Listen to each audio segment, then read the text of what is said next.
जैसा कि आज आप सभी लोगों को ज्ञात है कि सन 2022 का प्रारंभ आज ही के दिन से प्रारंभ हो रहा है, इसलिए आप सभी को नव वर्ष की बहुत बहुत हार्दिक शुभकामनाएं। जैसा कि हम लोग इस चैनल के माध्यम से ये समझने का प्रयास कर रहे थे कि शिक्षा की अवधारणा के बारे में या शिक्षा के प्रारूप क्या होते हैं उसकी अवधारणा के बारे में या उसकी जो क्रियाकल्पना होती है उसके बारे में समझने का प्रयास किया जा रहा था। इसकी अगर आविर्भाव को, इसके क्रियाकलाप को समझने का प्रयास करें तो आज हम लोग नए वर्ष के प्रारंभ में इस चीज़ के बारे में विशेष रूप से जानने समझने का प्रयास करेंगे, जो कि शिक्षा की अवधारणा से ही संबंधित होता है। जैसा कि वर्ष का प्रारंभ है और कहीं ना कहीं हम लोग जो एजुकेशन है उसकी अवधारणा को अगर समझने का प्रयास करें तो ये है हमारे आंतरिक प्रक्रियाओं को डेवलप भी करता है और विचारों को प्रकल्पित भी करता है। तो इसी के माध्यम से अगर हम लोग देखें तो कुछ मनोवैज्ञानिक या राइटर्स हैं, उन्होंने विशेष रूप से कुछ परिभाषाओं के माध्यम से शिक्षा को प्रारूपित करने का प्रयास किया है और बताने समझाने का भी प्रयास किया है। तो इसके बारे में तो जानने समझने का प्रयास किया जाएगा, लेकिन हम लोग ध्यान रखें कि आज हम लोग नए वर्ष का प्रारंभ कर रहे हैं और नए वर्ष के साथ साथ जो परिकल्पनाएं हम लोग विचार में लाते हैं उसको कहीं ना कहीं यथार्थ में परिवर्तित करने का भी प्रयास करते हैं। तो इसलिए आप सभी को पुनः एक बार नव वर्ष की बहुत बहुत हार्दिक शुभकामनाएं। और आप जो लोग इस यूट्यूब चैनल पर नए हों वो विशेष रूप से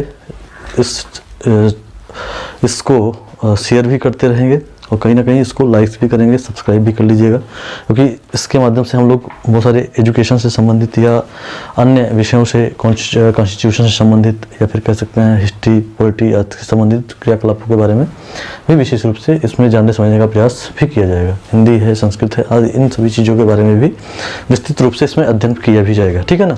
तो ये चीज़ें अगर हम ध्यान रखें तो शिक्षा की अवधारणा के कंडीशन क्या थी, अवधारणा के बारे में हमने पूर्व में भी बता चुके हैं, लेकिन ध्यान रखेंगे कि जो राइटर्स ने अपने विचारों को परिकल्पित किया है और विचारों के माध्यम से जो चीज़ें बताई हैं उसमें अगर हम ध्यान से समझने का प्रयास करें तो इसमें कौन कौन सी चीज़ें थी, कैसे कैसे परिकल्पना है या कैसे कैसे इसके महत्वपूर्ण तथ्य हैं, इसके बारे में हम लोग आज ध्यान से समझ लेते हैं, जान लेते हैं।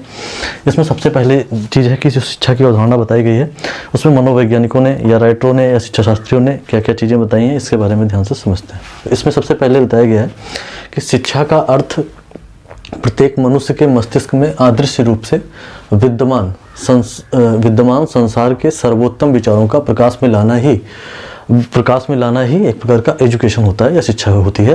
तो इसके बारे में अगर हम ध्यान रखें तो ये जो विचार होते हैं इसको प्रकाश में लाना ही एक शिक्षा होती है। इसको किसने बताया है तो ध्यान रखेंगे इसको बताया है अरस्तु ने। अरस्तु आप जानते होंगे, इन्होंने बताया था स्वस्थ शरीर में स्वस्थ मन का निवास ही शिक्षा है। किसने बताया था?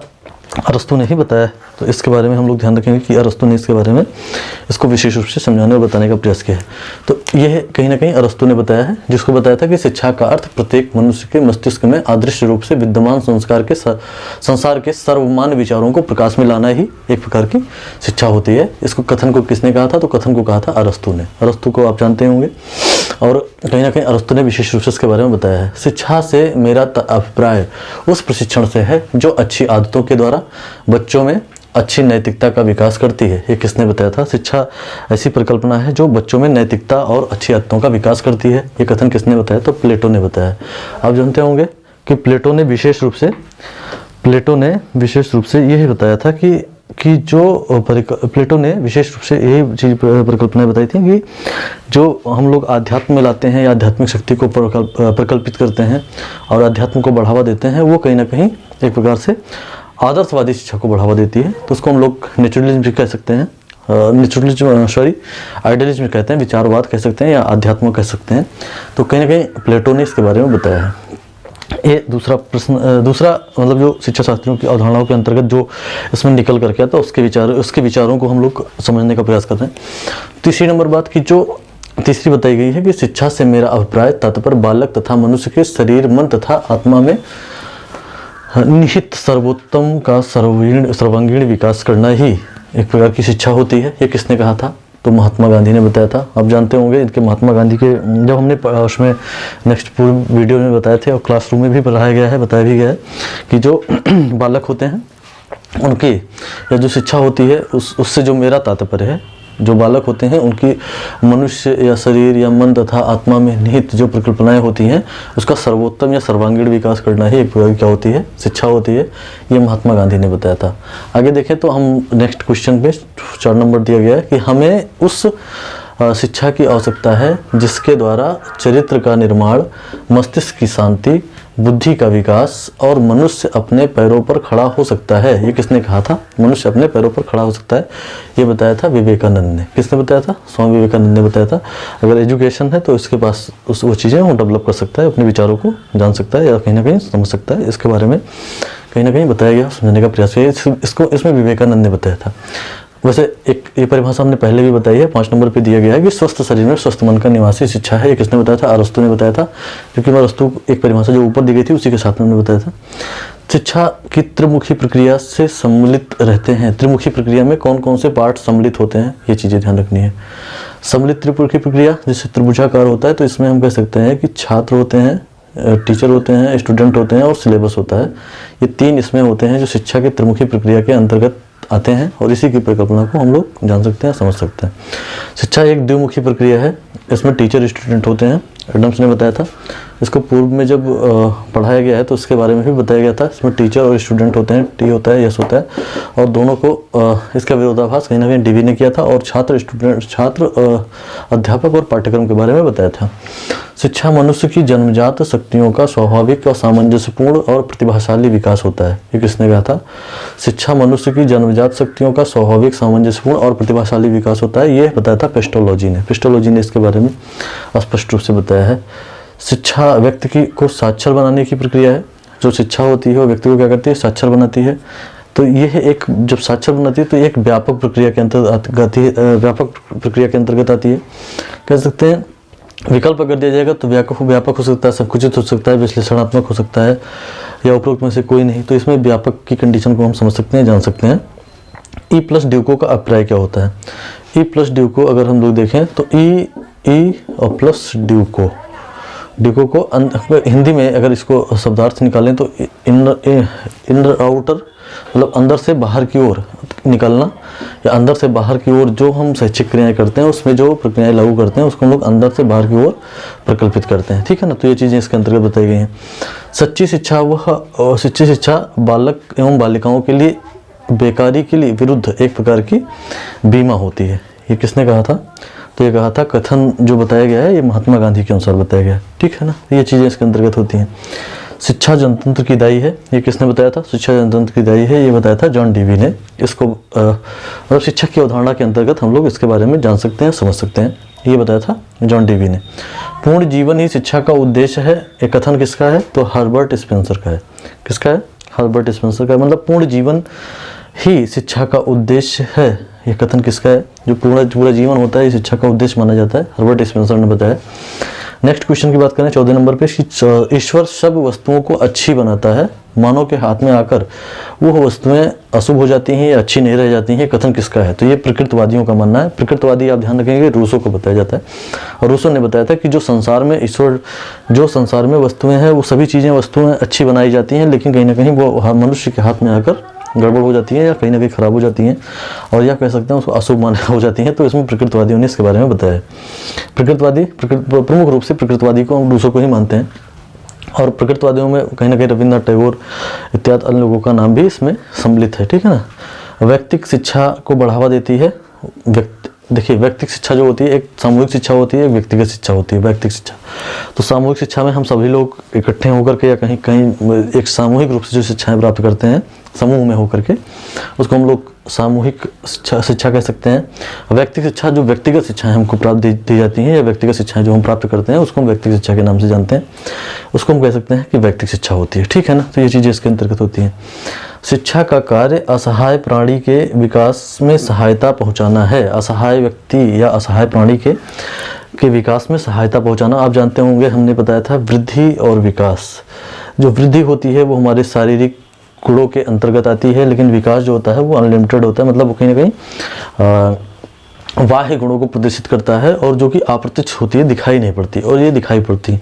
तो जो शिक्षा का कार्य होता है वो असहाय प्राणी के विकास की सहायता पहुंचाना ही कहीं ना कहीं जॉन डीवी ने बताया है कि एक प्रकार की क्या होती है, शिक्षा के अंतर्गत आती है। एक पार्ट्स में आपने देखा होगा कि इधर जो हम लोग पार्ट्स को देख रहे थे, इसमें एक पार्ट में ये चीज़ें बताई गई हैं, 16 प्रश्न इसमें इसके अंतर्गत दिए गए हैं और जो कुछ प्रश्न इधर भी इस साइड में भी दिए गए हैं। दोनों प्रश्नों को हम लोग अगर सॉल्व करें तो इसमें कह सकते हैं कि ये शिक्षा की अवधारणाओं की जो अवधारणा है वो डायरेक्टरों ने किस प्रकार से बताई है और कुछ उसके तथ्यात्मक तथ्यों के आधार पर दिए गए हैं, वो उसको किस प्रकार से बताए गए। तो इसमें हम लोग समझने का प्रयास करें तो क्वेश्चन नंबर 17 पे आते हैं। इसमें कहते हैं कि शिक्षा विद्यार्थियों के प्रौढ़ जीवन के उत्तरदायी और विशेष अधिकारों के निभाने को योग्य बनाती है। किसने बताया था? शिक्षा होती है विद्यार्थियों को प्रौढ़ जीवन के उत्तरदायित्वों और विशेष अधिकारों के निभाने की योग्य बनाती है। किसने बताया था? ये बताया था वी डी भाटिया ने। वी डी भाटिया एक प्रकार के शिक्षा शास्त्री हैं और कहीं ना कहीं इन्होंने इसके बारे में बताने समझाने का प्रयास किया है। तो कह सकते हैं कि दूसरा प्रश्न 18 नंबर दिया गया है कि प्राकृतिक प्रावरण का सिद्धांत, ठीक है ना, प्राकृतिक प्रावरण का सिद्धांत प्रस्तुत किया था। किसने किया था? तो चार्ल्स डार्विन को नाम लेते हैं हम लोग। चार्ल्स डार्विन ने इसके बारे में बताया है, ठीक है ना। 19 प्रश्न की बात करी जाए तो इसमें बताया गया है कि शिक्षा का कार्य नैतिक चरित्र का उचित विकास करना ही शिक्षा है। शिक्षा का कार्य क्या होता है? नैतिक चरित्र का उचित विकास करना होता है। इसको बताया था किसने? हर्बर्ट ने बताया था। हर्बर्ट ने विशेष रूप से इसके बारे में परिकल्पित किया है। और शिक्षा की जो हम लोग मीनिंग ऑफ एजुकेशन या फिर कहीं ना कहीं एजुकेशन ऑफ जो उसके जो शाब्दिक अर्थ होते हैं या फिर उसकी जो परिकल्पनाएं होती हैं, इसके बारे में विशेष रूप से जान चुके हैं। लेकिन जो एक मनोवैज्ञानिक या शिक्षा शास्त्री हैं, उनके अर्थ वो किस प्रकार से इसको परिभाषित करते हैं उसके बारे में हम लोग जानने समझने का प्रयास कर रहे हैं विशेष रूप से। नेक्स्ट टॉपिक पे अगर देखें तो 20 नंबर दिया गया है। तो इसमें 20 नंबर पर दिया गया है कि व्यक्ति के संपूर्ण व्यवहार की व्यापक विशेषता का नाम है। व्यक्तित्व व्यक्ति के संपूर्ण व्यवहार की व्यापकता का नाम है या व्यापक नाम है। तो कह सकते हैं वुडवर्थ का कथन है। किसका कथन है? वुडवर्थ का कथन है। ये वुडवर्थ ने बताया, ठीक है ना। टेक्निकल पॉइंट की बात करी जाए 21 नंबर पे, तो ज्ञान कौशल और चारित्रिक अनुशासन प्रदान करना ही शिक्षा है। ये कथन किसका है? तो वेबस्टर का है, ठीक है ना। वेबस्टर अगर देखा जाए तो वेबस्टर ने इसके बारे में बताया है। वेबस्टर, ठीक है ना। तो ये मनोवैज्ञानिक है, इन्होंने विशेष रूप से इसके बारे में शिक्षा की परिभाषाओं को परिभाषित किया है। अगले क्वेश्चन की बात करी जाए 22 नंबर पे, तो सभ्यता और संस्कृति के बारे में किसने बताया है? तो युगों का संचय है सभ्यता और संस्कृति, युगों से चलती आ रही है। सभ्यता और संस्कृति के बारे में बात करिए तो युगों का संचय है, इसके बारे में बताया जाता है। 23 नंबर पे बात करी जाए तो शिक्षा शिक्षार्थी को प्रौढ़ जीवन के उत्तरदायित्वों और विशेष अधिकारों को निभाने की योग्य बनाती है। शिक्षा जो शिक्षार्थी होते हैं को प्रौढ़ जीवन के उत्तरदायित्वों को विशेष अधिकारों को निभाने की योग्य बनाती है। ये भी बताया है वी डी भाटिया ने, ठीक है ना। निभाने की ये हो सकता है एक बार पुनः इसकी प्रणाली को हम लोग जान सकते हैं। वी डी भाटिया ने इसके बारे में बताया है, ठीक है ना। और 24 नंबर प्रश्न जो दिया गया है, शिक्षा के संपूर्ण कार्य का प्रकट करने वाला शब्द जो होता है वो नैतिकता होती है। जो संपूर्ण शब्दों को प्रकट करता है उसको हम लोग कह सकते हैं नैतिकता होती है। यदि शिक्षा का महत्वपूर्ण स्थान है तो उसका प्रमुख कार्य नैतिक शिक्षा प्रदान करना है। ये किसने बताया था? नैतिक शिक्षा प्रदान करना है, ये बताया था महात्मा गांधी ने बताया है, ठीक है ना। तो ये चीज़ ध्यान रखेंगे। अंतर्राष्ट्रीय सद्भावना से आशय है कि विश्व प्रेम, जो अंतर्राष्ट्रीय सद्भावना होती है उसका आशय क्या होता है? विश्व प्रेम से संबंधित होता है। अंतर्राष्ट्रीय सद्भावना विकसित करने का सर्वोत्तम आधार या साधन क्या है? अंतर्राष्ट्रीय सद्भावना को विकसित करने का सर्वोत्तम साधन क्या है? तो शिक्षा ही मानी जाती है, ध्यान रखिएगा इसको। विश्व एक साझेदारी है, और ये कथन किसका है? तो राधा कृष्णन का है। विश्व एक साझेदारी है, विश्व एक बृहत साझेदारी है, और कहीं ना कहीं इसका ये कथन माना जाता है राधा कृष्णन का है। और उद्देश्य शिक्षा के नहीं व्यक्तियों के होते हैं, ये किसने बताया है? व्यक्ति जो शिक्षा होती है उसका कोई उद्देश्य नहीं होता, उद्देश्य तो व्यक्तियों का होता है, ये बताया है जॉन डेवी ने। सत्य हमेशा निर्माण की अवस्था में होता है, ये बताता है, ये किसने बताया है? ये जेम्स ने बताया है। सत्य हमेशा निर्माण की अवस्था में होता है। ध्यान रखेंगे इन सभी के बारे में अगर देखा जाए तो कहीं ना कहीं जो शिक्षा शास्त्री हैं उन्होंने विशेष रूप से शिक्षा की अवधारणा को प्रारूपित किया। तो ये इसके अंतर्गत है। बहुत सारे जो दार्शनिक हैं उन्होंने भी शिक्षा की अवधारणा को प्रारूपित किया है। जैसे आपने देखा होगा कि प्लेटो ने विशेष रूप से बताया कि जो समस्त ब्रह्मांड है वो कहीं ना कहीं आध्यात्म के आधार पर निर्मित है और उसी के आधार पर हम शिक्षाओं को परिकल्पित करते हैं। रूसो ने बताया कि जो समस्त ब्रह्मांड में प्रकृति है वो उसके द्वारा समस्त संसार निर्मित है और उसी के आधार पर शिक्षाएं प्रारूपित हैं। जॉन डीवी ने बताया कि जो प्रयोजन करना ही इस हमारे प्रारूप के अंतर्गत आता है और कहीं ना कहीं उसी के आधार पर हम लोग आगे बढ़ सकते हैं, इसकी परिकल्पनाओं को बताया जाता है। और यथार्थवादी को अगर देखा जाए तो वो रियलिटी को, वास्तविकता को प्रमुखता देते हैं और उसी के आधार पर कहते हैं कि शिक्षा प्रमुख मानी जाती है। तो ये चीज़ें इसके अंतर्गत बताई गई हैं जो कि कहीं ना कहीं शिक्षा की अवधारणा के अंतर्गत आती हैं, जो कि मनोवैज्ञानिकों ने और राइटरों ने, शिक्षा शास्त्रियों ने अपने अनुसार बताने का प्रयास किया है। तो एक बार इन सभी चीज़ों को हम लोग ध्यान से समझने का प्रयास करेंगे। लाइक शेयर सब्सक्राइब भी सभी चीज़ें करते रहेंगे, ठीक है ना। और कहीं ना कहीं जो आज हम लोग न्यू ईयर के कंडीशन पे हैं, तो आप लोग सभी को नव वर्ष की बहुत बहुत मंगल और हार्दिक शुभकामनाएं। धन्यवाद आप सभी का।